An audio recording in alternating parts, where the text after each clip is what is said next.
Fitify. They are a fitness app and they're publicly accessible Google Cloud Storage bucket, those are words that should not go together, has exposed hundreds of thousands of files. Some of the files, you can guess where this is going, were user-uploaded progress pictures that individuals uploaded to track their body changes over time.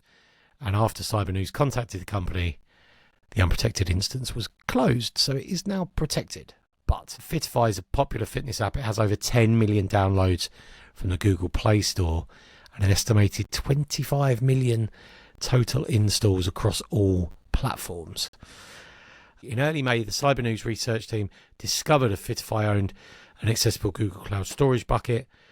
Most of the files exposed in the unprotected instant were workout plans and instruction videos, nothing too sensitive, but the photos that users have shared with the app's AI coach and their body scans. So one of the comments here says it's also worthwhile to note that progress pictures and body scans are often captured with minimal clothing to better showcase the progress of weight loss and muscle growth.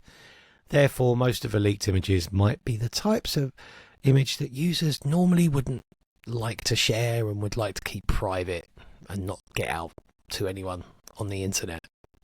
Yeah. So in total, there was 373,000 files shared. 206,000 of these were the user profile photos, and 138,000 were labelled as progress pics. So look, it's private photos on public servers, like that's definitely a no, surely. These should be kept secure. It's as simple as that. If you work for a business that has this kind of information about people, keep it safe, keep it secret. You think it could be the priority when building that sort of thing?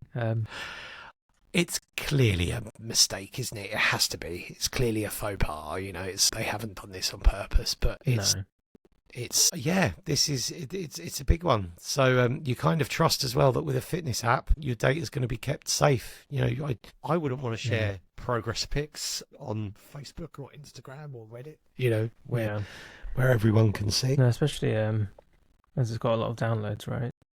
25 million installs across all platforms, and it says about how these were accessible without a password or any authentication, and it also says that there were hard-coded secrets that could enable attackers to access more user data, so not ideal.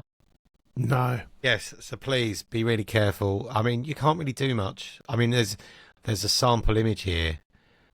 It's not even worth sharing the sample image because it's a pair of ankles. The rest of it's just blacked out.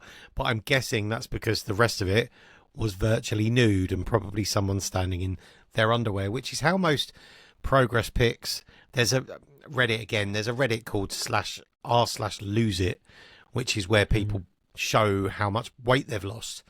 And quite often the progress pics on there are not safe for work. You have to click to see the picture. Something we'll come on to in a minute, because there's a lot of flesh on show. So just really think about the data that you share and where you're sharing it. Maybe you want to keep those on your own phone and not in an app, because you don't know who's built it, you don't know how good it is, you don't know where the data's sitting. If that was a company sharing data with Fitify, they would probably get them to do a privacy screening assessment, which would ask them how their data is stored, who has access to it, where are the controls, all of that. And to meet certain compliance standards, you have to have all that. Yeah. But as an end user, you just download an app and take a picture. And don't just implicitly trust these apps.